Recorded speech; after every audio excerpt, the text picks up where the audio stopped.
سید المرسلین اما بعد فاعوذ باللہ من الشیطان الرجیم بسم اللہ الرحمن الرحیم.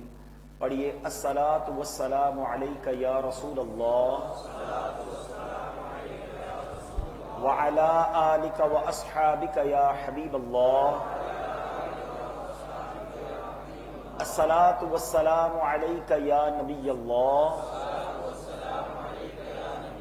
وعلی آلک واصحابک یا نور اللہ. نویت سنت الاعتکاف. بیٹے اسلامی بھائیوں، جب بھی مسجد میں داخل ہوا کریں یاد کر کے اعتکاف کی نیت ضرور کر لیا کریں. انشاءاللہ دیگر عبادتوں کے ساتھ ساتھ اعتکاف کا ثواب بھی ملتا رہے گا.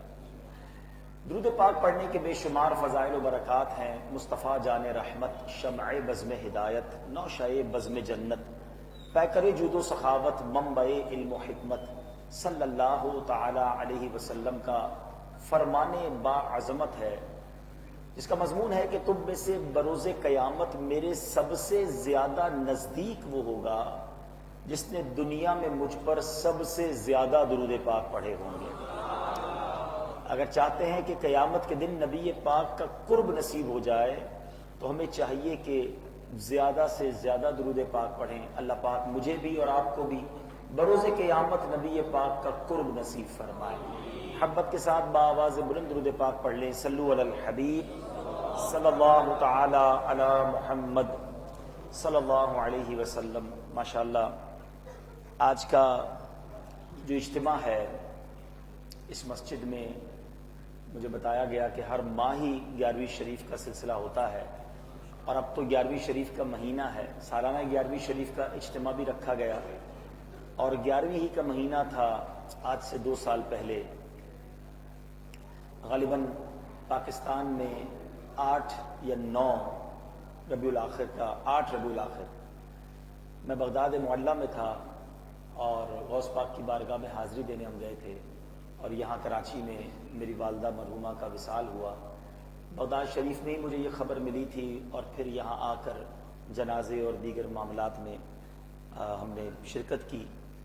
اس مسجد کی بنیاد میں بھی ایک وجہ یہ بھی ہے کہ الحمدللہ لوگ یہ کہتے ہیں کہ ہم نے اپنی والدہ کے ایصال ثواب کے لیے مسجد بنائی. سچی بات یہ ہے کہ میری والدہ نے خود ہی اپنے لیے مسجد بنائی ہے. یہ ہم نے نہیں بنائی. میں اس کو کوئی جس کو کہیں کہ عاجزی کے لیے کہہ رہا ہوں، ایسا نہیں ہے. میں اس کی وجہ بتاؤں گا آپ کو تاکہ ہم سب کو یہ احساس ہو، اور میری آج نیت یہی ہے. اللہ مجھے اخلاص عطا کرے کہ یقیناً یہ مسجد ماشاءاللہ جو بنی ہے، اور مجھے بھی بہت خوشی ہوئی. پہلے بھی آیا ہوں، لیکن آج جس انداز سے اس مجلس کی رونقیں ہیں اور جس پیارے انداز میں اس کا انتظام چل رہا ہے، مجھے بہت خوشی ہوئی. تو یہ مسجد جو بنی ہے، اس کا پلاٹ لیا گیا، تعمیر ہوئی. اس میں میری والدہ کے ایصال ثواب کے لیے بھی انہی کی رقم، اور اس کے بعد ہمارے کچھ اور رشتہ داروں نے بھی اپنے مرحومین کے لیے، اور بعد میں ماشاءاللہ علاقے والوں نے بھی اس میں حصہ ملایا. میں دل کی گہرائیوں سے شکریہ ادا کروں گا توفیق بھائی کا. یہ نہ ہوتے تو شاید یہ اس عالیشان انداز میں ہم نہ بنا پاتے. یہ ساری ان کی محنت ہے، اور بھی ان کے ساتھ ان کی ٹیم کے جو ارکان ہیں. میں اللہ سے دعا ہی کر سکتا ہوں، اللہ آپ سب کو جنت میں اعلیٰ محل عطا فرمائے.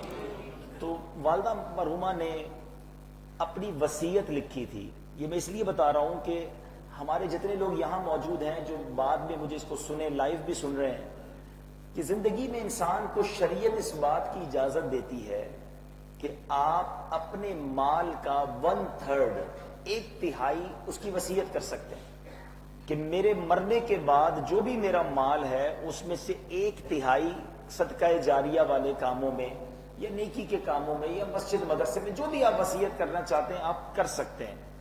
اللہ تبارک و تعالیٰ نے یہ کرم کیا کہ میری امی نے بھی اور پھر میرے والد صاحب نے بھی یہ وصیت لکھی تھی کہ ان کے دنیا سے جانے کے بعد ان کے مال میں سے 1/3 سے تھوڑا کم، یعنی 30% افضل ہے، 33% سے تھوڑا کم افضل ہے، تو انہوں نے 30% کی نیت کی.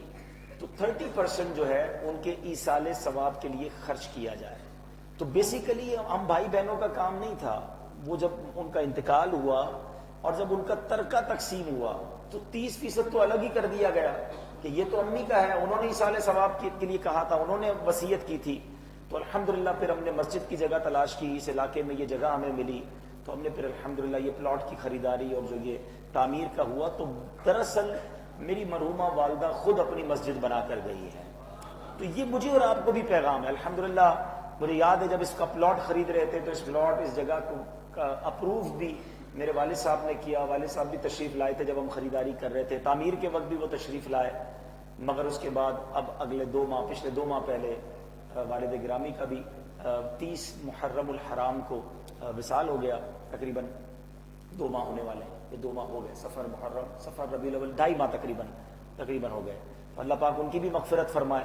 تو انہوں نے بھی چونکہ وصیت کی تھی، تو اب ان کے لیے بھی انشاءاللہ ہم مسجد کی جگہ ڈھونڈ رہے ہیں. اور ان قریب امیر علیہ سنت نے یہ نام بھی امیر علیہ سنت نے فیضان مشکل کشا عطا کیا تھا. مولا علی کرم اللہ تعالی وجہ الکریم کے شیر خدا کے نام پر یہ مسجد بنی، اور اب انشاءاللہ فیضان اعلیٰ حضرت انشاءاللہ مسجد بنے گی انشاءاللہ.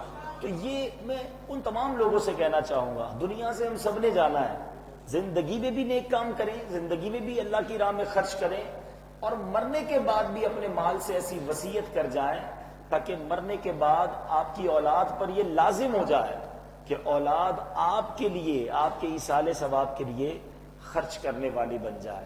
تو اللہ تبارک و تعالیٰ جن لوگوں نے اس میں حصہ ملایا سب کو جنت میں اعلیٰ محل عطا فرمائے. ماں کتنی بڑی نعمت ہے. آج 2 سال ہو گئے ہیں والدہ کو دنیا سے گئے ہوئے تقریباً، لیکن ایسا لگتا ہے کل ہی کی بات ہے. شاید ہی زندگی میں کوئی ایسا دن ان کے جانے کے بعد گزرا ہو جس میں کسی نہ کسی حوالے سے ان کی یاد نہ آئی ہو، ان کی بات نہ ذہن میں آئی ہو. یقین کریں، لوگ کہتے ہیں کہ کسی کے جانے سے زندگی پہ اثر نہیں پڑتا، زندگی چلتی ہے، لیکن جناب ماں باپ کے جانے سے واقعی بہت اثر پڑتا ہے. ان کی جگہ کوئی نہیں لے سکتا، ان کا خلا پر نہیں ہو سکتا. زندگی جو ہے نا وہ ایک خالی خالی سی ہو جاتی ہے.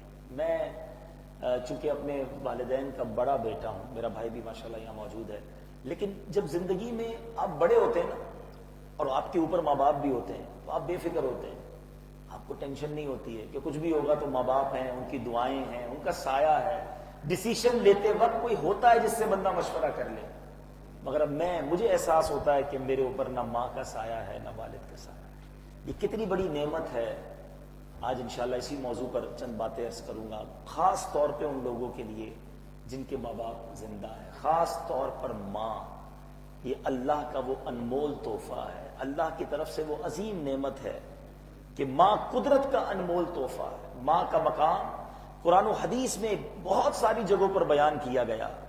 ماں کا فرما بردار اللہ اور رسول کریم کی رضا پانے میں کامیاب ہو جاتا ہے. ماں اولاد کے آرام کی خاطر اپنے آرام کو قربان کر دیتی ہے. ماں کے خون جگر سے اولاد کا وجود بنتا ہے. ماں کئی سال تک اپنی اولاد کو تھپکیاں دے کر سلاتی ہے. ماں بیمار اولاد کو دیکھ کر خود تڑپ جاتی ہے. ماں بیمار اولاد کی خاطر سردیوں میں بھی رات جاگ کر گزارتی ہے. بیمار اولاد کو لے کر مہنگے ہاسپٹل، مہنگے ڈاکٹروں کے پاس جانا بھی گوارا کر لیتی ہے. ماں اولاد کے مستقبل کو سنوارنے کے لیے اپنی زندگی کے سارے معمولات اسی پر وار دیتی ہے. ماں اولاد کے لیے سایہ دار درخت کی طرح ہوتی ہے. ماں خود تو گرمی برداشت کرتی ہے، اولاد کو پنکھے جھلتی ہے. ماں قرض لے کر بھی اولاد کی فرمائشوں کو پورا کرتی ہے. اگر ماں کے شوہر یعنی بچے کے والد کا انتقال ہو جائے تو ماں اولاد کو در بدر بھٹکنے نہیں دیتی ہے. ماں اولاد کی پیدائش سے پہلے، پیدائش کے دوران اور بعد کی تکالیف کو بھی برداشت کرتی ہے. ماں اولاد کو اچھا انسان بناتی ہے. ماں اپنے حصے کا نوالا بھی اولاد کے منہ میں ڈال کر خوش ہوتی ہے. کبھی اولاد کے حق میں برا نہیں سوچتی. کبھی ماں کو بھوکا سونا پڑے خود بھوکا سو جائے گی، اولاد کو بھوکا نہیں رہنے دے گی. ماں اولاد کو خوش دیکھے تو خود خوش ہو جاتی ہے، اولاد کو دکھی دیکھے تو ماں دکھی ہو جاتی ہے. ماں نافرمان اولاد پر بھی شفقت و مہربانی کرتی ہے. ماں نہ ہو تو گھر ویران لگتا ہے. ماں کا خدمتگار چین و سکون کی زندگی گزارتا ہے. یاد رکھنا، ماں کی خدمت اولاد کو جنت میں داخل کروائے گی. ماں کو راضی رکھنا ہم پر لازم ٹھہرا، اور ماں کے حقوق سے کیسے کوئی بری ہو سکتا ہے، کیسے آزاد ہو سکتا ہے؟ ایک بار نبی پاک علیہ الصلوۃ والسلام کی بارگاہ میں ایک شخص نے عرض کی، ایک صحابی رسول نے، حضور گرمی کے دن تھے، حدیث کا مضمون پیش کر رہا ہوں، راہ اتنی گرم تھی، روڈ اتنا گرم تھا کہ اگر اس پہ گوشت کا ٹکڑا ڈالا جاتا تو کباب ہو جاتا۔ حضور میں نے ایسی گرمی میں اپنی ماں کو گردن پر سوار کر کے 6 میل کا سفر کیا ہے، کیا میں ماں کے حقوق سے فارغ ہو گیا؟ سنو نبی پاک نے کیا کہا۔ سرور کائنات علیہ الصلوۃ والسلام فرماتے، تیرے پیدا ہونے میں درد کے جتنے جھٹکے تیری ماں نے اٹھائے، شاید یہ ان میں سے ایک جھٹکے کا بدلہ ہو سکے۔ اولاد آج کہتی ہے ماں اور کیا دوں، گھر بھی دلا دیا، پیسے بھی دے دیے، سارے حق تو ادا کر دیے، اب میں تجھے اور کیا دوں؟ ماں کا حق، والد کا حق کوئی ادا نہیں کر سکتا۔ یقین کرو خوش نصیب ہیں وہ لوگ جن کے ساتھ ماں کی دعائیں ہیں۔ آج میں آپ کو 2-3 واقعات سناتا ہوں۔ جب ماں کی دعا ساتھ ہونا تو انسان کیسے عروج پاتا ہے، اس کو کیا کیا مل جاتا ہے۔ ذرا ماں کی دعا کے بارے میں آج ہم سنتے ہیں تو انشاءاللہ مزید ایمان تازہ ہوگا اور ماں سے اور محبت بڑھے گی۔ حضرت سلیمان علیہ نبینا علیہ الصلوۃ والسلام یہ اللہ کے وہ نبی ہیں، ویسے تو ہر نبی کی شان نرالی ہے۔ حضرت سلیمان علیہ الصلوۃ والسلام کو اللہ نے کمال قدرت عطا فرمائی۔ آپ کی حکومت جانوروں پر بھی، پرندوں پر بھی، ہواؤں پر بھی، دریاؤں پر بھی، انسانوں پر بھی۔ دنیا میں بڑے بادشاہ گزرے ہیں، انسانوں پر حکومت کرنے والے تو گزرے، مگر جانوروں، پرندوں، ہواؤں، بادلوں، سب پر حکومت اللہ نے سب پر حکومت دی۔ حضرت سلیمان علیہ الصلوۃ والسلام کو اللہ تعالیٰ نے وحی فرمائی کہ سمندر کے کنارے جاؤ اور ہماری قدرت کا کرشمہ دیکھو۔ حضرت سلیمان علیہ الصلوۃ والسلام اپنے ساتھیوں کے ساتھ سمندر کے کنارے گئے، مگر نارمل تھا، کوئی ایکسٹرا آرڈنری چیز دیکھنے کو نہ ملی۔ تو حضرت سلیمان علیہ الصلوۃ والسلام نے عفریت، آپ کے جنات پر بھی حکومت تھی، تو ایک بڑے جن کو کہا کہ ذرا سمندر میں غوطہ لگاؤ اور وہاں سے کوئی خبر لے کر آؤ۔ اس نے غوطہ لگایا اور سمندر میں تھوڑی دیر بعد واپس آیا اور کہتا ہے حضور میں نے بہت دیر تک بہت ڈیپ ڈائیو کیا، بہت گہرا غوطہ لگایا، سمندر کی تہہ تک نہیں پہنچ سکا اور کچھ نظر بھی نہیں آیا۔ آپ نے اب دوسرے بڑے جن کو اور جن کو کہا کہ تم غوطہ لگاؤ۔ وہ جن گیا، بہت ڈیپ جا کر اس نے غوطہ لگایا، وہ بھی کوئی خبر نہیں لا سکا۔ اب حضرت سلیمان علیہ الصلوۃ والسلام کے ایک ساتھی ہیں حضرت آصف بن برخیہ، یہ وہی ہیں جس کا ذکر قرآن میں موجود ہے کہ جب ملکہ بلقیس حضرت سلیمان کے پاس آ رہی تھی تو آپ نے فرمایا تھا کہ کون ہے میرے پاس اس کے سب سے جلدی لے کر آیا ہے؟ تو جن نے کہا تھا حضور جتنی دیر آپ کی یہ مجلس چل رہی ہے اسی مجلس کے دوران وہ تخت لے آؤں گا۔ آپ نے کہا مجھے اس سے بھی پہلے چاہیے۔ آصف بن برخیہ یہ اللہ کے ولی ہے، یہ نبی نہیں ہے۔ کرامت کا ثبوت قرآن میں موجود ہے، یہ کرامت قرآن میں ہے۔ آصف بن برخیہ نے کہا حضور میں آپ کی پلک جھپکنے سے پہلے اس تخت کو یہاں لے جاؤں گا۔ ملک شام اور یمن کا کتنا بڑا فاصلہ ہے، اتنے بڑے فاصلے سے وہ کہتا ہے کہ میں تخت لے آؤں گا، اور آپ کی پلک جھپکنے سے پہلے وہ تخت موجود تھا۔ اب 2 جن تو ناکام ہو کر آ گئے۔ آصف بن برخیہ حضرت سلیمان نے حکم دیا کہ تم جاؤ ذرا سمندر کے اندر کا حال بیان کرو۔ اب وہ اندر گئے اور تھوڑی دیر میں ایک عالی شان کافوری 4 دروازوں والا سفید گنبد لا کر آپ کے سامنے پیش کر دیا۔ سمندر کے اندر سے نکال کر ایک خوبصورت گنبد لے کر آ گئے۔ ایک دروازہ موتی کا، ایک دروازہ یاقوت کا، ایک دروازہ ہیرے کا، چوتھا دروازہ زمرد کا، سارے دروازے کھلے ہوئے تھے، مگر اس گنبد کے اندر ایک پانی کا قطرہ بھی داخل نہیں ہوا تھا۔ اچھا، اب اتنی گہرائی میں، یہ گہرائی سے سمندر سے نکال کر تو لے آئے، جب گنبد حضرت سلیمان کے سامنے حاضر کیا تو دیکھا کہ اس کے اندر ایک حسین نوجوان صاف ستھرے لباس میں موجود ہے اور اللہ کی عبادت میں مشغول ہے۔ جب وہ فارغ ہوا اور اس نے حضرت سلیمان علیہ السلام کو سلام کیا، آپ نے فرمایا تجھے اتنی گہرائی میں سمندر میں کس نے پہنچایا؟ جنات بھی تیری گہرائی کو نہ پہنچ سکے تو کیسے پہنچ گیا؟ وہ کہتا ہے حضور بات یہ ہے کہ میرے والد اپاہج تھے، اور میری والدہ نابینا تھی. میں نے ان کی 70 برس خدمت کی. میری ماں نے وفات سے پہلے یہ دعا کی تھی, اللہم اطل حیا ابنی فی طاعتک, اے اللہ میرے بیٹے کی عمر اپنی عبادت میں دراز فرما, میرے بیٹے کو تیری عبادت کے لیے طویل عمر عطا کر دے. جب میرے والد کا وفات کا وقت قریب آیا تو والد نے دعا دی, اے اللہ میرے بیٹے سے ایسی جگہ عبادت پر لگانا جدھر شیطان مداخلت نہ کر سکے, تیری عبادت کرے شیطان تنگ نہ کر سکے. والد محترم کی تدفین کے بعد میں اس ساحل پر آیا, یہ قبہ نظر آیا, بڑا خوبصورت تھا. میں اندر داخل ہوا اسے دیکھنے کے لیے. ایک فرشتے نے اس قبے سمیت مجھے سمندر کی گہرائی میں پہنچا دیا. حضرت سلیمان نے پوچھا کہ تم کس زمانے میں اس ساحل پر آئے تھے, یہ کتنی پرانی بات ہے؟ وہ نوجوان کہتا ہے سیدنا ابراہیم خلیل اللہ علی نبینا علیہ الصلوۃ والسلام کے زمانے میں ساحل پر آیا تھا. سلیمان علیہ الصلوۃ والسلام نے حساب لگایا کہ حضرت ابراہیم کو وقت کتنا ہو گیا ہے, کتنے سال ہو گئے تھے؟ 2000 سال گزر چکے تھے. یہ نوجوان سمندر کی تہ میں, نوجوان ہی ہے, ایک بال بھی بیکا نہیں ہوا, ینگ, اللہ کی عبادت میں مصروف ہے. آپ نے اس نوجوان سے دریافت فرمایا تم اس سمندر کے اندر کھاتے پیتے کیا ہو؟ عبادت 2000 سال سے کر رہے ہو, خوراک کا کیا انتظام ہے؟ کہتا ہے اللہ کے نبی میرے پاس ایک سبز پرندہ اپنی چونچ میں زرد رنگ کی کوئی چیز جو آدمی کے سر سے مشابہ ہوتی ہے وہ لے آتا ہے, میں اسے کھاتا ہوں اور مجھے اس ایک غذا میں دنیا کی ساری نعمتوں کا مزہ ملتا ہے. اس سے میری بھوک بھی مٹ جاتی ہے, پیاس بھی مٹ جاتی ہے, گرمی, سردی, نیند, اونگ اور وحشت سب کی سب اس سے دور ہو جاتی ہے. حضرت سلیمان نے فرمایا کہ اب تم ہمارے ساتھ چلنا چاہو گے یا واپس اسی جگہ جانا چاہو گے؟ تو اس نے عرض کی حضور مجھے اپنی جگہ واپس لوٹا دیجئے, میں وہیں خوش ہوں. آصف بن برخیہ نے پھر وہ گنبد وہیں جا کر پہنچا دیا. اب حضرت سلیمان نے جو جملہ کہا اپنے صاحبوں سے, اپنے ساتھ رہنے والوں سے, آپ فرماتے ہیں دیکھو والدین کی دعا کیسی قبول ہوتی ہے. اللہ عز و جل تم پر رحم کرے, والدین کی نافرمانی سے بچتے رہو.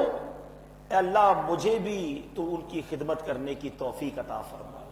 اللہ کے نبی دعا کر رہے ہیں اور ہمیں سکھا رہے ہیں کہ ماں باپ کی فرما برداری, ماں باپ کی دعائیں جس کے ساتھ ہیں وہ دنیا کے بڑے بڑے طوفانوں سے گزر جاتا ہے, اس کی آگے کوئی مشکل نہیں رہتی. اسی طرح ایک اور ہو سکتا ہے کوئی میرا بھائی کسی مقدمے میں پھنسا ہو, قرضے میں پھنسا ہو, بیماری میں پھنسا ہو, ادھر ادھر جاتے سورسیں لگانے کے لیے. جس کے پاس ماں ہے نا, جس کے پاس والد ہیں, قدموں میں بیٹھ جاؤ, ماں باپ سے کہو دعا کریں, اور وہ دل سے دعا کریں گے. کیسے طوفان ٹلتے ہیں, کیسے مشکلیں حل ہوتی ہیں, قیدیوں کو رہائی مل جاتی ہے. اب سنیے آپ ایک اور واقعہ سناتا ہوں. حضرت عبد الرحمن بن احمد رحمۃ اللہ تعالی علیہ فرماتے ہیں کہ میں نے اپنے والد صاحب کو یہ کہتے ہوئے سنا کہ ایک عورت جو ہے امام حافظ بن مخلد رحمۃ اللہ تعالی علیہ کے پاس آئی اور آ کر رونے لگی, کہنے لگی حضور میرے بیٹے کو روم کے لوگ قیدی بنا کر رہ گئے ہیں اور میرے پاس چھوٹے گھر کے علاوہ کچھ بھی نہیں ہے, میں مکان کو بیچ بھی نہیں سکتی اور اتنا مال بھی نہیں کہ مال دے کر بیٹے کو آزاد کراؤں. بیٹے کی جدائی میں دن رات پریشان رہتی ہوں, نہ نیند آتی ہے نہ چین آتا ہے, حضور کچھ کیجئے. امام صاحب نے کہا میں بھی دعا کروں گا, تم بھی ماں ہو دعا کرو, اللہ قبول فرمائے گا انشاءاللہ. میں مزید اس معاملے میں کچھ غور کرتا ہوں. میرے والد صاحب فرماتے کہ عورت آئی تھی اس لیے میں نے خوب دعائیں کی. اب ایک مرتبہ وہ عورت تھوڑے دنوں بعد اپنے اسی بیٹے کو لے کر آئی اور کہتے حضور اللہ نے میرے بیٹے کو ان کافر رومیوں سے نجات دے دی, وہ ان کی قید سے صحیح سلامت واپس آ گیا ہے.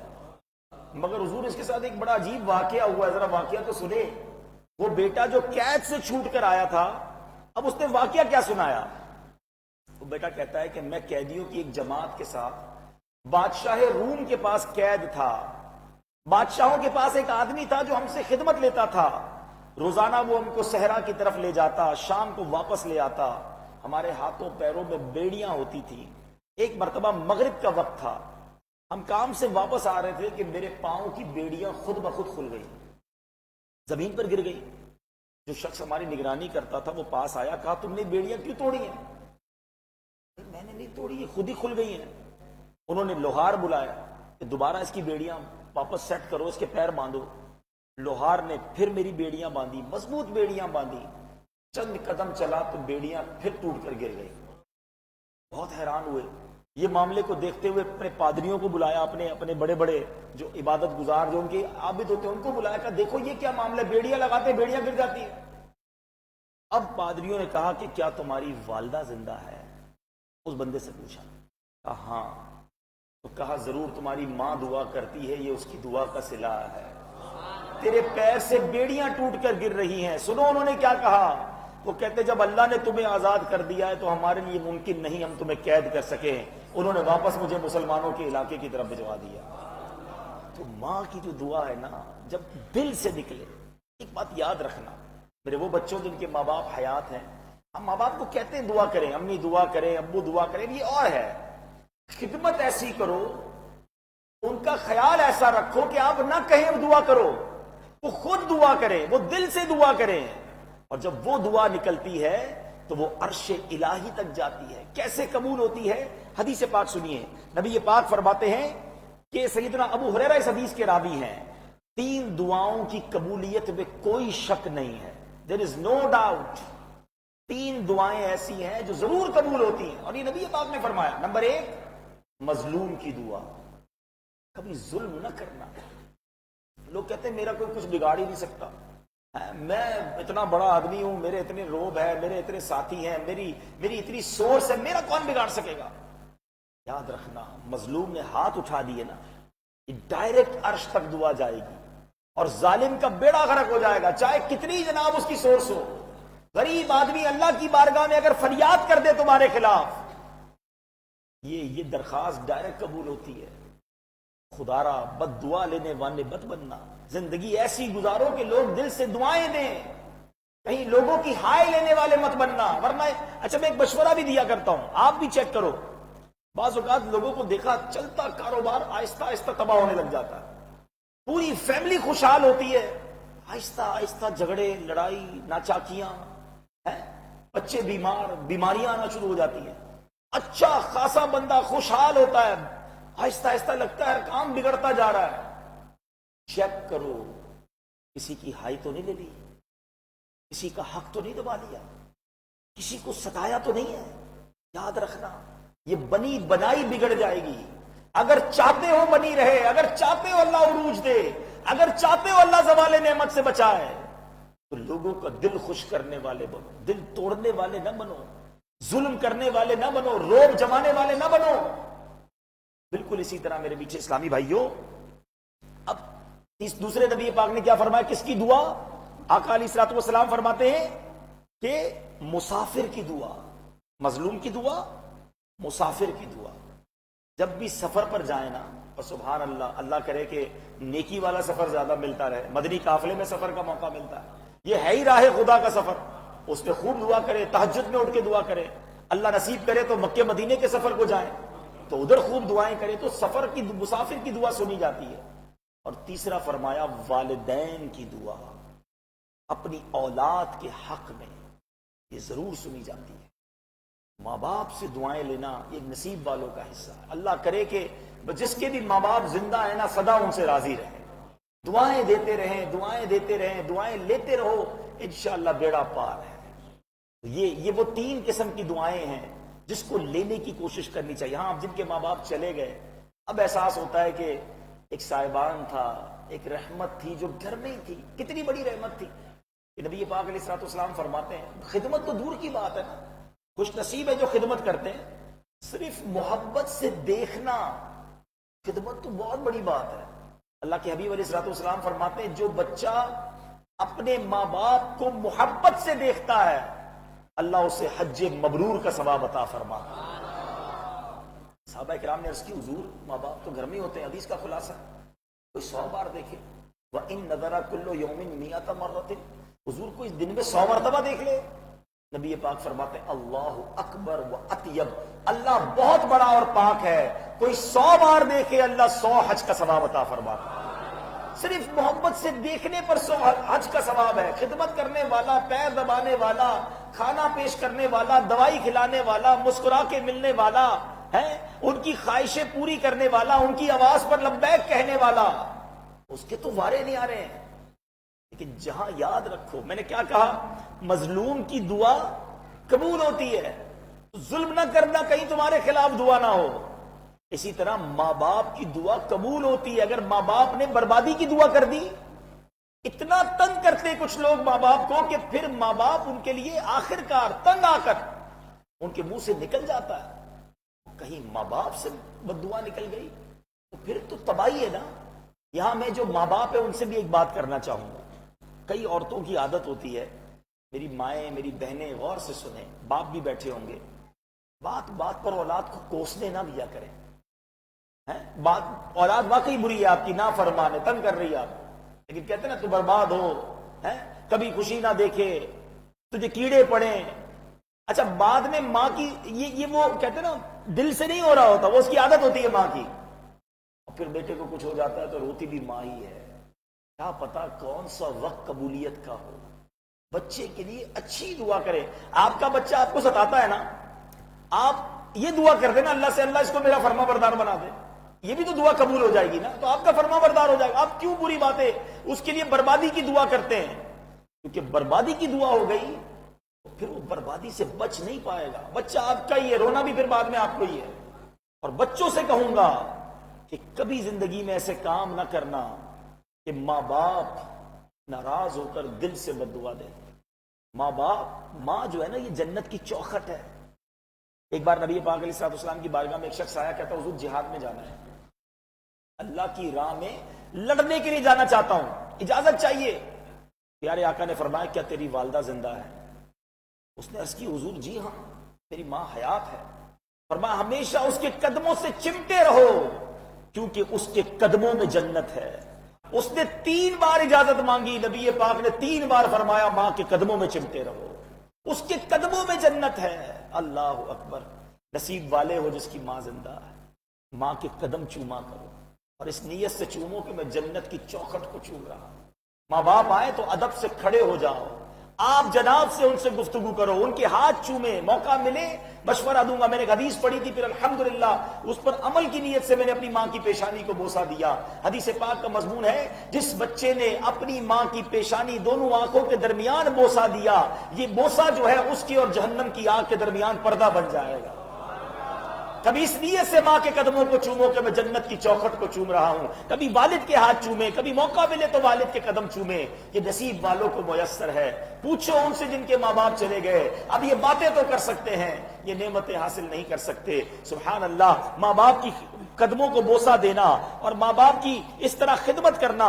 سنو ایک بار حضرت عائشہ فرماتی ہیں نبی پاک علیہ الصلوۃ والسلام نے ارشاد فرمایا میں جنت میں داخل ہوا، میں نے تلاوت قرآن کی آواز سنی. نبی پاک فرماتے ہیں میں نے فرشتوں سے پوچھا یہ کون ہے؟ فرشتوں نے کہا یہ حارثہ بن نعمان ہیں. نبی پاک نے فرمایا نیکی کا اجر ایسا ہی ہوا کرتا ہے، نیکی کا اجر ایسا ہی ہوا کرتا ہے. حارثہ بن نعمان کرتے کیا تھے؟ اپنی ماں کی خوب خدمت گزاری کیا کرتے تھے. جنت میں تلاوت قرآن کرنے کا موقع ملا. ایک بار ایک شخص حاضر ہوا ایک استاذ ابو اسحاق کی بارگاہ میں، کہتا ہے حضور میں نے خواب میں دیکھا آپ کی داڑھی میں ہیرے جواہرات اور یاقوت تھے، خواب میں نے آپ کی داڑھی زیورات والی دیکھی ہے، اس کی کیا وجہ ہے؟ کہتے ہیں بات صحیح ہے بیٹا، مسئلہ یہ ہے رات ماں کے قدم چوم رہا تھا، برکت کے لیے اپنی داڑھی ماں کے قدموں کے ساتھ لگا دی تھی. اللہ اکبر. یہ ہے ماں باپ، کوئی ان کا حق ادا نہیں کر سکتا. اور ماں میں نے کہا نا ناراض ہو جائے، ان کی طرف سے خدا نہ خواستہ اگر بد دعا نکل جائے. میں آپ کو ایک بزرگ کا واقعہ سناتا ہوں. وہ بزرگ کہلاتے تھے. وہ کون تھے؟ زمخشری، جو معتزلی فرقے کا عالم گزرا. اس کی ایک ٹانگ کٹ گئی. لوگوں نے کہا تیری ٹانگ کیسے کٹ گئی؟ کہا یہ میری ماں کی بد دعا کا نتیجہ ہے. معتزلی فرقے کا بڑا عالم. کہتا قصہ یہ ہوا کہ بچپن میں چڑیا میں نے دیکھی، وہ دیوار میں گھس گئی تھی، وہ ڈوری اس کی باہر لٹک رہی تھی. میں نے بڑی ڈوری کو بے دردی سے کھینچا، چڑیا پھڑکتی ہوئی باہر نکلی مگر بیچاری کی ٹانگ کٹ کر دور جا گری. میری ماں نے جب یہ دردناک منظر دیکھا تو تڑپ کر کہا، فرمایا میری ماں کہتی ہے کہ جس طرح تو نے اس بے زبان کی ٹانگ کاٹی ہے اللہ تیری ٹانگ کاٹ دے. کہتا ماں نے تو کہہ دیا، دعا ماں کی زبان سے نکلی تھی، قبول تو ہونی تھی. کچھ عرصے کے بعد میں بخارا گیا علم دین سیکھنے کے لیے، سواری پر چڑھا، گر پڑا، ایسی شدید چوٹ لگی کہ مجھے آخر کار اپنی ٹانگ کٹوانی پڑی. ماں کے زبان سے نکل جائے ماں چاہے تو تمہارے طوفان ٹل سکتے ہیں. میں وہ واقعہ اس لیے نہیں سنا رہا کہ بچپن سے سنتے آ رہے ہیں. حضرت موسیٰ نے سوال ہی کیا تھا نا اللہ سے, اللہ میرا جنت میں پڑوسی کون ہے؟ تو فرمایا موسیٰ فلاں علاقے کا کسائی تیرا پڑوسی ہے. کسائی اور حضرت موسیٰ کلیم اللہ کا پڑوسی, کیا ریزن تھا؟ ڈھونڈتے ڈھونڈتے پہنچے, پوچھے, دیکھا بیٹا تو کیا ایسا عمل کرتا ہے؟ حضور ماں باپ کی بڑی خدمت کی, اور ماں جب جب کھانا کھلاتا تھا یہ دعا کرتی تھی, اللہ میرے بیٹے کو جنت میں موسیٰ کا پڑوسی بنا دے. ماں دعا دے تو نبی کا پڑوس نصیب ہو جاتا ہے. ماں کی دعا واقعی جنت کی ہوا ہے. ماں کی دعا نصیب والوں کو ملتی ہے. دنیا میں پریشان ہو اور آخرت میں کامیابی چاہتے ہو, اپنے ماں سے دعا لے لو, اپنے والد سے دعا لے لو, اپنے والدین کی خدمت کرو.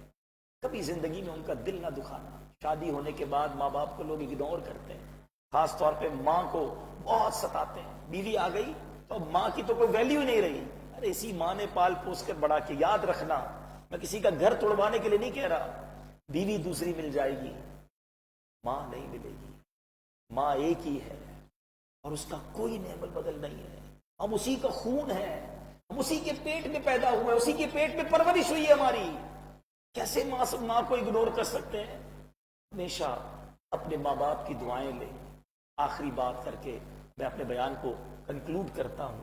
ایک بار حضرت علقمہ صحابی رسول ہے, ان کے انتقال کا وقت قریب آیا تو نبی پاک علیہ الصلوۃ والسلام نے کے پاس لوگ آئے اور کہا کہ حضور علقمہ کا آخری وقت ہے. ان کی زوجہ نے کہا کہ نبی پاک کو پیغام دے دو.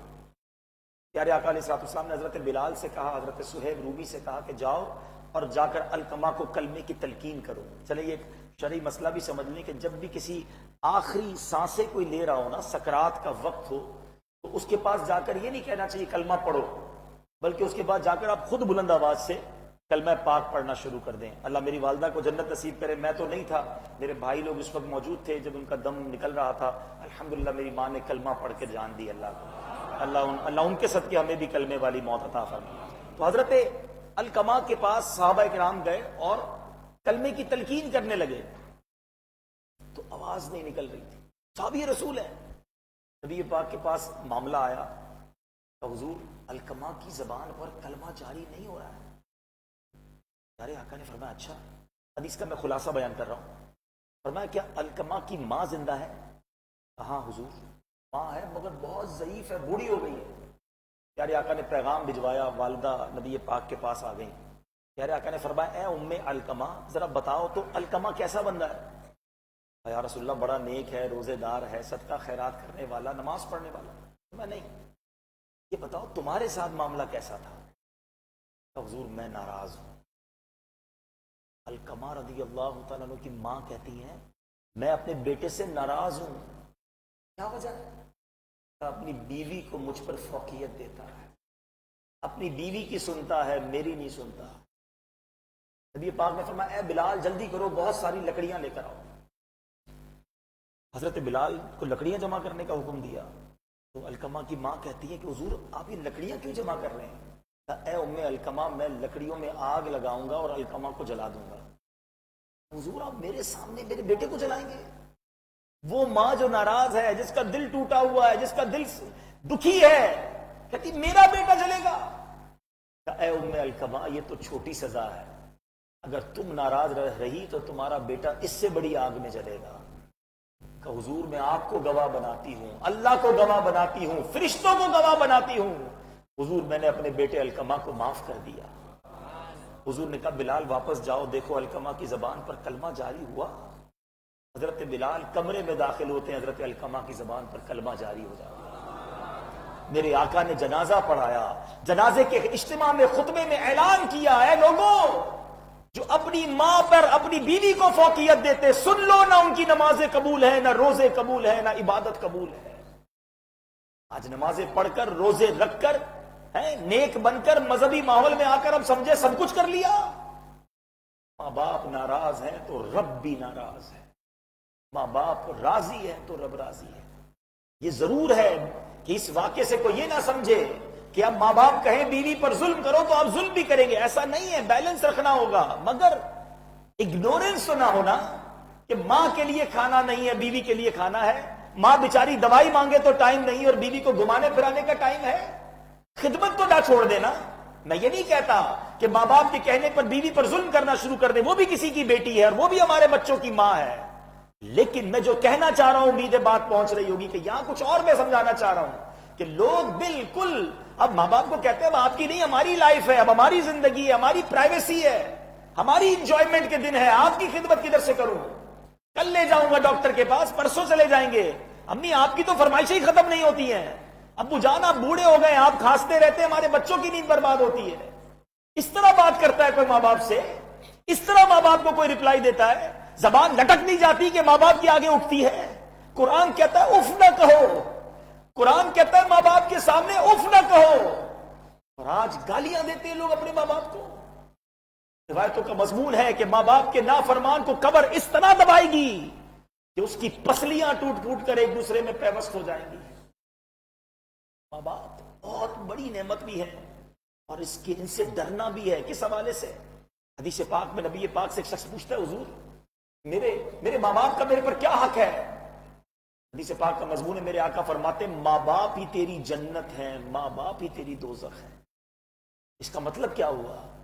خدمت کرو تو جنت تمہارا مقدر ہے، انہیں ناراض کر بیٹھے تو جہنم تمہارا مقدر ہو جائے گی. خدارا دوستوں کی خوشی عزیز ہے. آدھی رات کو دوست فون کرے، یار ذرا موٹر سائیکل خراب ہو گئی ہے، گاڑی خراب ہو گئی ہے، ارے میں آیا بھائی، جان حاضر. دوستوں کے لیے جان حاضر، کھانا کھلانی، دعوت، آؤٹنگ، سب دوستوں کے لیے. ماں باپ بیچارے رات کو کبھی کہہ دیں کہ بیٹا ڈاکٹر کے پاس جانا ہے، نہیں ابھی میری ہمت نہیں ہے، میرے پاس ابھی ٹائم نہیں ہے، میں دوستوں میں ہوں. نہ کرو ایسا. اور میں سچ بتاؤں، اور یہ روایتوں میں بھی لکھا ہے، ماں باپ کی فرما بردار جو ہے نا، اس کو آخرت میں تو نوازا جائے گا انشاءاللہ، تو دنیا میں بھی بہت نوازا جاتا ہے. اور ماں باپ اصل میں بیسیکلی یہ وہ فاسٹ ریزلٹ پرسنالٹیز ہیں کہ ان کو ستانے والا دنیا میں بھی اس کی تکلیف دیکھتا ہے، دنیا میں بھی عذاب دیکھے گا. جو اپنے ماں باپ کی نافرمانی کرتا ہے اس کے بچے اس کی نافرمانی کرتے ہیں. یہ ایسا مکافات عمل ہے جو آپ اپنی آنکھوں سے دیکھیں گے. جو اپنے ماں باپ کو ستاتا ہے نا، اپنے بچوں میں دیکھے گا. جس نے اپنے ماں باپ کی خدمت کی ہے اس کے بچے بھی اس کے فرما بردار ہوں. یہ ٹٹ فور ٹیٹ ہے، جیسے کو تیسا ہے. چاہتے ہو اگر آپ کی اولاد آپ کی فرما بردار بن جائے، اپنے ماں باپ کی عزت اپنی اولاد کے سامنے کرو. اولاد دیکھے کہ میرا والد جو ہے دادا کا ہاتھ چوم رہا ہے، دادی کا ہاتھ چوم رہا ہے، نانا نانی کی عزت کر رہا ہے، تو بچے بھی آپ کی عزت کریں گے. بیٹا ہی دیکھ رہا ہے باپ تو ابو کے سامنے الٹی باتیں کر رہا ہوتا ہے، ابو کے جانے کے بعد ابو اور یعنی دادا کی اور دادی کی غیبت کر رہے ہوتے ہیں، کمرے میں بیٹھ کر بری بری باتیں کر رہے ہوتے ہیں. تو بچہ کیا سیکھ رہا ہے کہ ٹھیک ہے میں نے بھی بڑا ہو کے ابو کے ساتھ یہی کرنا ہے. وہ ایک سنا ہوگا نا آپ نے، پوسٹ بھی چلی تھی سوشل میڈیا پہ، ایک بچہ جو ہے وہ چھوٹا سا ایک گھر بنا رہا تھا، ڈرائنگ بنا رہا تھا ہاؤس کی، اس میں سے چھوٹا سا ایک کمرہ بھی بنایا. تو باپ نے کہا ماشاءاللہ بہت پیارا بیوٹیفل ہاؤس بنایا ہے، بیٹا یہ چھوٹا سا کیا بنایا ہے؟ کہ ابو یہ اسٹور روم ہے، آپ کے لیے بنایا ہے. کہ میرے لیے؟ کہا ابو جان ابھی آپ نے بھی تو دادا کو اسٹور روم میں رکھا ہے نا، جب میں بڑا ہوں گا اپنا گھر بناؤں گا نا تو آپ کے لیے بھی میں نے اسٹور روم رکھا ہے، آپ کو بھی میں اسٹور میں رکھوں گا.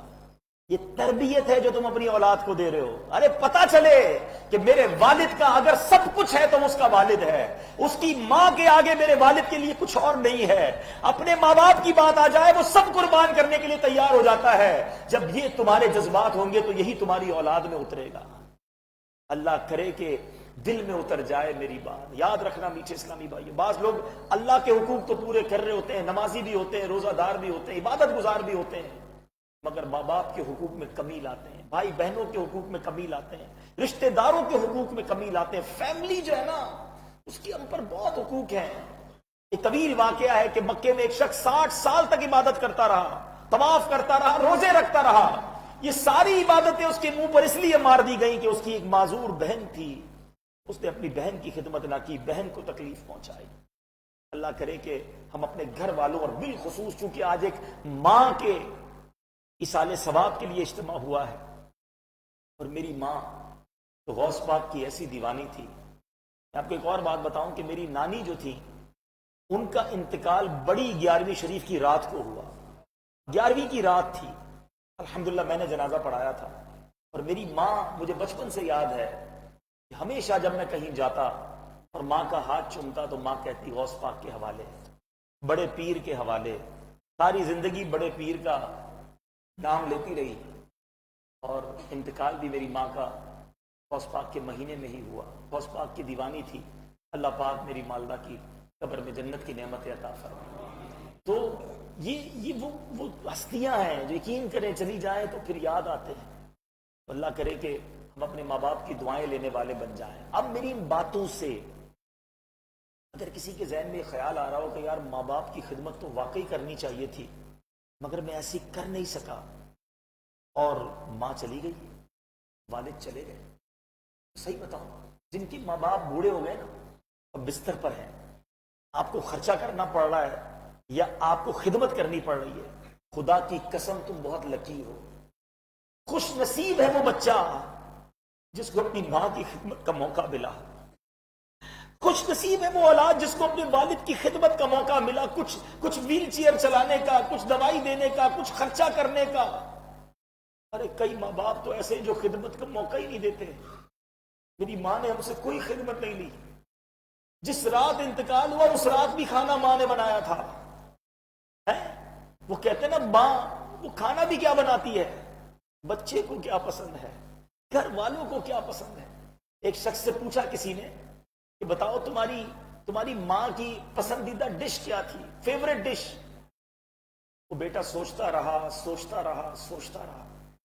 آخر میں کہتا ہے ماں کی پسندیدہ ڈش تو بچا ہوا کھانا تھی. ماں نے تو کبھی اپنے لیے کچھ بنایا ہی نہیں.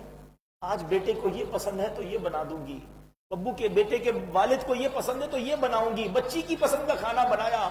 ساری زندگی میں کبھی یہ نہ سنا کہ ماں نے یہ کہا ہو یہ میرا پسند کا کھانا ہے جو میں نے آج بنایا ہے. ماں نے کہا بیٹا کھا لو. ہم نے کہا امی بچ جائے گا. بیٹا بچ جائے گا تو میں کھا لوں گی. ماں نے تو بچا ہوا کھانا ہی کھایا, ٹھنڈی روٹی کھائی, ہمیں گرم کھانے کھلائے. خدا کی قسم یہ وہ نعمتیں. اب اگر کسی کو خیال آ رہا ہے کہ ماں چلی گئی, والد چلا گیا, اب کیسے خدمت کریں, اب کیسے ان کی روح کو راضی کریں. شریعت آج بھی آپ کو موقع دیتی ہے. کیا کمپلیٹ ریلیجن ہے, کیسا زبردست مذہب ہے ہمارا کہ اگر آج بھی ماں باپ کی روح کو خوش کرنا چاہتے ہو تو اسلام کہتا ہے ان کے لیے ایصال ثواب کرو, دعائیں کرو, ان کو نیکیاں پہنچاؤ. بیٹا جب ماں باپ کے لیے ایصال ثواب کرتا ہے, اولاد ایصال ثواب کرتی ہے, قرآن پاک پڑھ کے, نذر و نیاز کر کے, نمازیں پڑھ کے, روزے کر کے, ذکر و اذکار کر کے, درود پاک پڑھ کے ان کی قبر پر جائے, وہاں فاتحہ پڑھے, سورہ یاسین سناؤ اپنی ماں کو, اپنے والد کو, اتنی آواز سے پڑھو کہ وہ سنیں. علماء کہتے ہیں اللہ تعالیٰ ان کی روح کو ان سے راضی کر دے گا. وہ نافرمانوں میں نہیں, وہ فرما برداروں میں شامل ہو جائے گا. مگر آج مرنے کے بعد تو یاد ہی کوئی نہیں کرتا. سویم کر لیا, 40واں کر لیا, وہ بھی رسم. رشتہ دار کیا کہیں گے اگر 40واں نہیں کیا, پھر کون یاد رکھتا ہے, پھر کون جاتا ہے قبر پہ. ماں باپ وہ ہستی ہیں. سنو, اگر آپ یہ بات سن رہے ہو نا کہ محبت سے دیکھنے پر حج کا ثواب تھا, اللہ اکبر, یہ آج قبر میں چلے گئے ہیں. احادیث کا یہ مضمون ملتا ہے جو بیٹا اپنے ماں باپ کی قبر کی زیارت کو جائے اللہ اسے بھی حج کا ثواب عطا فرماتا ہے. چلے جاؤ نا قبر پر, ماں کے قدم نہیں چوم سکے, آج ماں کی قبر کی چوکھٹ کو چوم لو کہ اس نیت کے ساتھ ماں تیرے قدم چوم رہا ہو. روایتوں کا مضمون ہے جو بچہ اپنے ماں باپ کی قبر پر کثرت سے زیارت کو جاتا ہے, مرنے کے بعد فرشتے اس کی قبر کی زیارت کو آتے ہیں. نہیں جاتے قبرستان, نہیں کرتے فاتحہ, نہیں پہنچاتے ایصال ثواب. ارے جو کچھ ہے میرے اور آپ کے پاس وہ ماں باپ کا ہے. آج یہ مسجد, اس کی نیت بھی ایک تھی میرے آج اس اجتماع یہاں کرنے کی, یہ پیغام دوں میں سب کو کہ آج یہ مسجد بنی نا ایصال ثواب کے لیے. آپ میں سے جن کو اللہ نے نوازا ہے, بلکہ جو بھی میرے اور آپ کے پاس ہے, ماں باپ کا صدقہ ہے. اگر ماں باپ چلے گئے نا, کم از کم ایک مسجد بناؤ ماں باپ کے نام. پوری نہیں بنا سکتے, حصہ ملاؤ. یہ گفٹ ہوگا آج اولاد کی طرف سے اپنے ماں باپ کے لیے. پچھلے دنوں عید آئی تھی, ماں زندہ ہوتی تو کوئی تو تحفہ دیتا نا میں ماں کو. اب کیا تحفہ دے سکتا ہوں, اب یہی تحفہ دے سکتے ہیں ہم کہ انہیں نیکیاں پہنچائیں. ہو سکے تو کوئی مسجد بنا دیں, کوئی مدرسہ بنا دیں, کوئی نیکی کا ایسا کام کریں. ہم نکمے لوگ ہیں, ہم روز ثواب نہیں پہنچا سکتے. مجھے اللہ کی رحمت سے بہت امید ہے فیضان مشکل کشا مسجد میں فجر کی اذان ہوتی ہوگی تو میری ماں کو قبر میں ثواب ملتا ہوگا, فجر کی جماعت ہوتی ہوگی تو ثواب پہنچتا ہوگا. ظہر, عصر, مغرب, عشاء, آج کا یہ اجتماع جتنے مرحومین نے اس مرحومین کے ایصال ثواب کے لیے اس مسجد میں حصہ بنایا گیا ہے, اللہ کی رحمت سے امید ہے روزانہ ان کو قبر میں ثواب کا تحفہ مل رہا ہوگا. کر لو نا ایسا کام, ابھی تو موقع ہے. ایسی فیکٹری لگا لو ثواب کی کہ روز اپنی ابو کو ثواب پہنچے نا. یہ بیٹے کا کام ہے, اولاد کا کام ہے. انہوں نے کر لیا جو کرنا تھا, میری باری ہے نا. اب میری باری ہے کہ میں اپنے مرحوم ماں باپ کے لیے کیا کرتا ہوں. نہیں جناب, پیسے بہت کیسے نکالوں, میرے کاروبار کا کیا ہوگا, میرے بچوں کا کیا ہوگا. بھول گئے بوڑھے ماں باپ کو قبر میں. آج ان کو نیکیاں چاہیے, وہ انتظار کر رہے ہوتے ہیں. مردہ مرحوم ہی سال ثواب کا انتظار کرتا ہے. یاد کرو, روز پکا پکا کر کھلایا ماں نے, اب تمہاری باری ہے, کچھ تو پہنچا دو ماں کو, کچھ تو بھجواؤ ثواب. آج اولاد حرام کام کرتی ہے اور ماں باپ کو قبر میں تکلیف پہنچاتی ہے. نہ کرو حرام کام, نہیں کرو اللہ کی نافرمانی, کیونکہ اولاد کے نامہ اعمال کہ ماں باپ کو پیش کیے جاتے قبر میں. اچھے اعمال دیکھتے ہیں تو ماں باپ کی روحیں خوش ہوتی ہیں, اور گناہ کرتے ہیں تو ماں باپ کو قبر میں بھی تکلیف ہوتی ہے. کتنا بد نصیب ہے وہ شخص, زندگی میں بھی ماں باپ کو خوش نہیں کر سکا اور قبر میں بھی تکلیف پہنچا رہا ہے. کیا کریں ایسا؟ دعوت اسلامی کا ماحول کمال کا ماحول. آ جاؤ اس ماحول میں اپنے بچوں کو بھی داخل کریں. آج میں دعوت اسلامی میں ہوں تو ہم نے یہ سب کچھ کرنے کی کوشش کی نا. ہوتے کسی معاذ اللہ برے ماحول میں تو کسے یاد آتی ہے ماں باپ کی. بچے نیک بناؤ تاکہ مرنے کے بعد بچے ہمیں ایصال ثواب کر سکے. اولاد ہمارا سرمایہ ہے. اور میں آپ کو ایک اور بات بتاؤں, اولاد کے علاوہ کوئی یاد بھی نہیں کرتا. اولاد ہی نکمی ہوگی تو کون یاد کرے گا؟ اولاد ہوگی جو پکڑ پکڑ کے لائے گی, ارے میری ماں کی برسی ہے, میرے والد کا 40واں ہے, والد کی نیاز ہے, آ جاؤ بھائی دعا کر لو. کیونکہ اولاد کو فکر ہوگی ماں باپ کی. اولاد کوئی ٹینشن نہیں ہے تو کون یاد کرے گا پھر مجھے اور آپ کو؟ تو ایسی اولاد تیار کرو جو مرنے کے بعد مجھے اور آپ کو ایصال کر سکے. اللہ میری بھی اور آپ کی اولاد کو بھی ایسا بنا دے, ہمیں بھی نیک کرے, ہمارے بچوں کو بھی نیک کر دے, اور مرنے کے بعد ایسے ثواب جاریہ کے کام ہم دنیا سے کر کے جائیں کہ روزانہ قبر میں ثواب کے تحفے ملتے رہیں. اللہ تعالیٰ مجھے اور آپ کو عمل کرنے کی توفیق عطا فرمائے. مدنی مذاکروں کا سلسلہ جاری ہے, آج بھی مدنی مذاکرے کا سلسلہ ہوگا. 11ویں شریف تک یہ سلسلہ جاری ہے. فیضان مدینہ تو دور بھی نہیں ہے یہاں سے, کوشش کیا کرے فیضان مدینہ ضرور شرکت کیا کرے. آج کل تو امیر اہل سنت کے جلوے بھی ہیں, ان کی برکتیں بھی ہیں, اللہ کے ولی کا دیدار بھی ہوگا. اللہ تعالیٰ مجھے اور آپ کو عمل کرنے کی توفیق عطا فرمائے. صلو علی الحبیب. پانی کی بوتل تھی.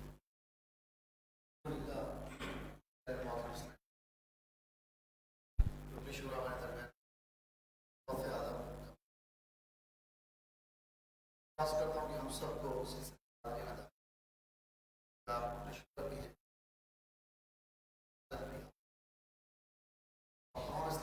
درخواست ہے آپ بھی آج غوث اعظم کی مرید بن جائیے. اس کے بعد رحمۃ اللہ تعالیٰ علیہ فرماتے ہیں, قیامت کے دن میں اپنے رب کی بارگاہ سے اس وقت تک نہ ہٹوں گا جب تک اپنے ایک ایک مرید کو داخل جنت نہ کروں. تمام اسلام میں توبہ کیجیے تو اور سلسلہ تاریخ.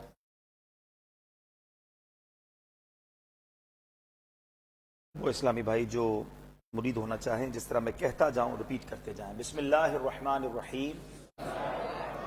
الصلاۃ والسلام علیک یا رسول اللہ وعلی آلک واصحابک یا حبیب اللہ. لا الہ الا اللہ محمد الرسول اللہ صلی اللہ تعالی علیہ وسلم.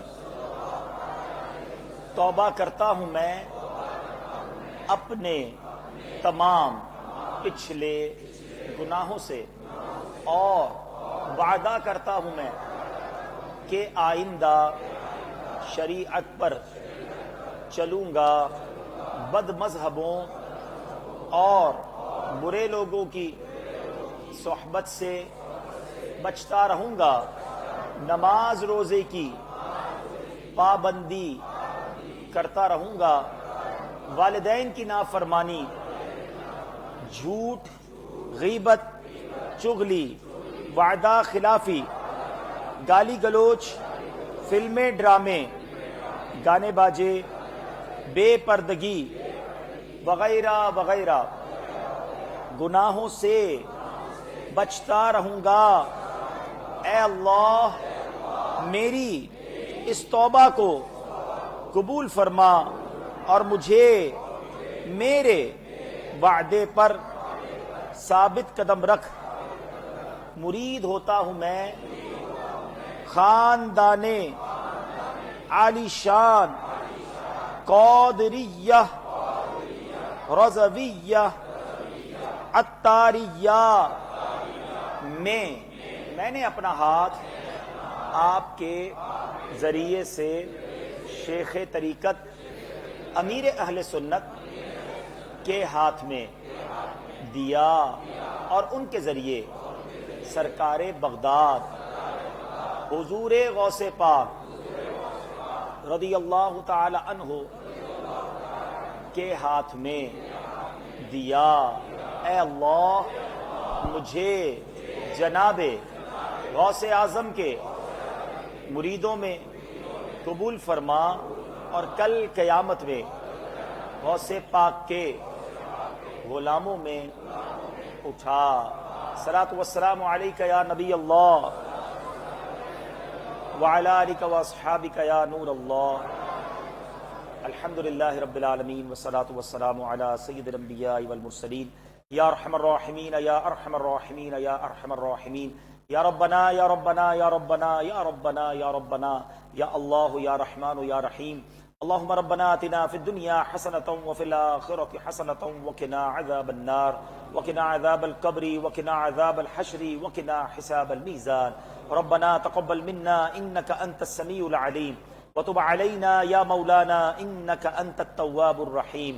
رب کریم ہم سب کا جمع ہونا اپنی بارگاہ میں قبول فرما، ہم سب کے تمام صغیرہ کبیرہ گناہوں کو معاف فرما، ہمارے والدین کی، نبی پاک علیہ الصلوۃ والسلام کی ساری امت کی بخشش فرما۔ اے اللہ ہمیں نیک بنا دے، پرہیزگار بنا دے، والدین کا فرما بردار بنا دے، ہمارے والدین کو سدا ہم سے راضی رکھنا۔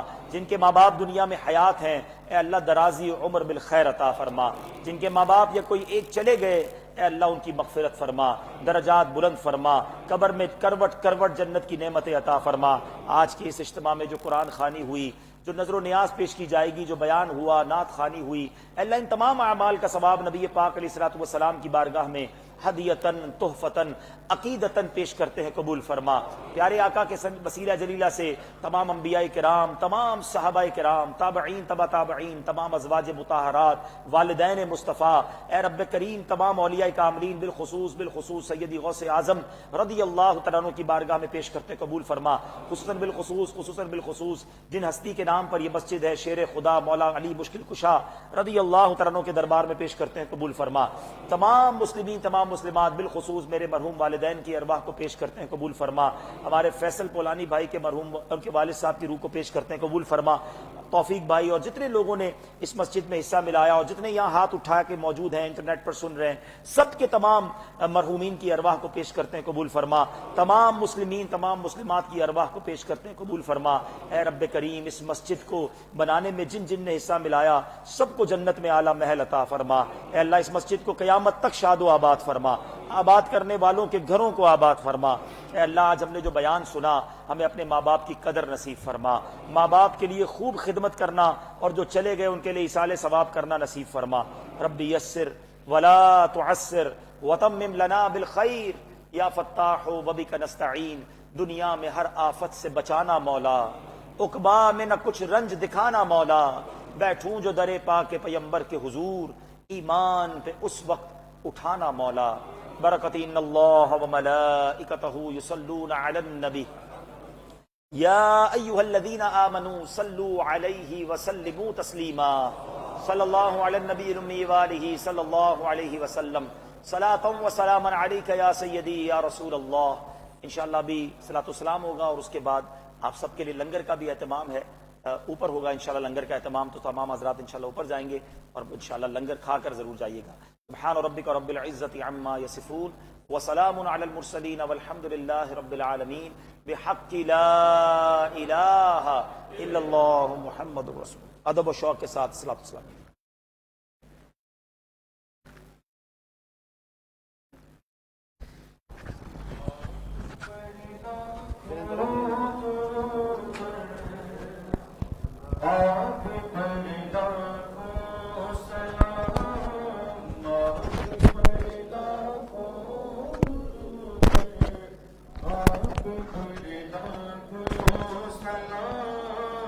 میں شہد شہنشاہ مدینہ الصلاۃ والسلام، میں شہنشاہ مدینہ الصلاۃ والسلام، آمنہ کے دل برو دل دار پر لاکھوں سلام، آپ پر لاکھوں درود اور آپ پر لاکھوں سلام، آمنہ کے گھر محمد کی ولادت ہو گئی، آمنہ کے گھر محمد کی ولادت ہو گئی، خوب جھومو اہل ایمان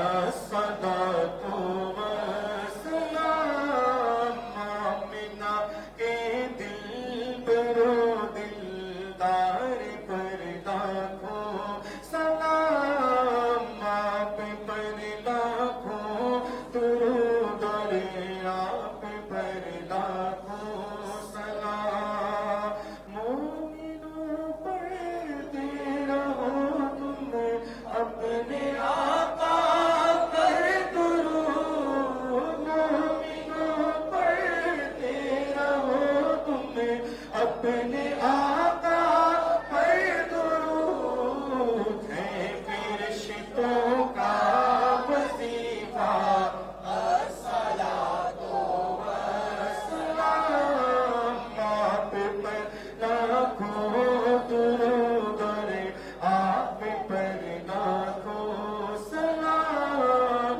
زینت عرش معلا الصلاۃ والسلام، جب فرشتے قبر میں جلوہ دکھائے آپ کا، جب فرشتے قبر میں جلوہ دکھائے آپ کا، ہو زباں پر پیارے آقا الصلاۃ والسلام، آپ پر لاکھوں درود اور آپ پر لاکھوں سلام، میں وہ سنی ہوں جمیل قادری مرنے کے بعد، میں وہ سنی ہوں جمیل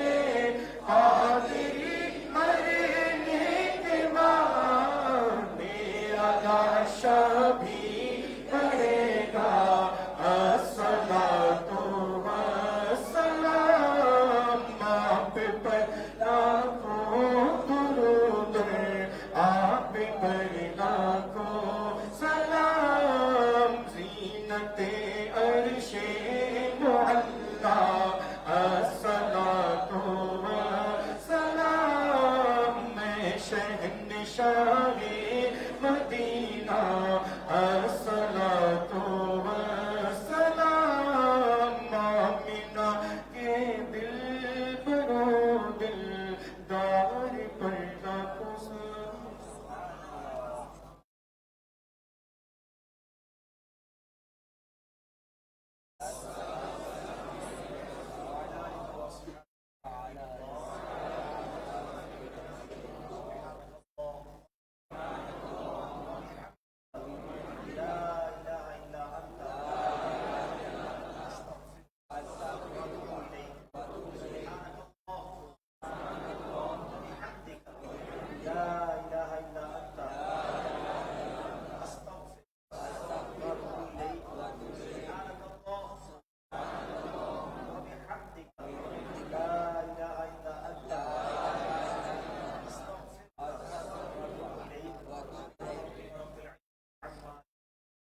وسلام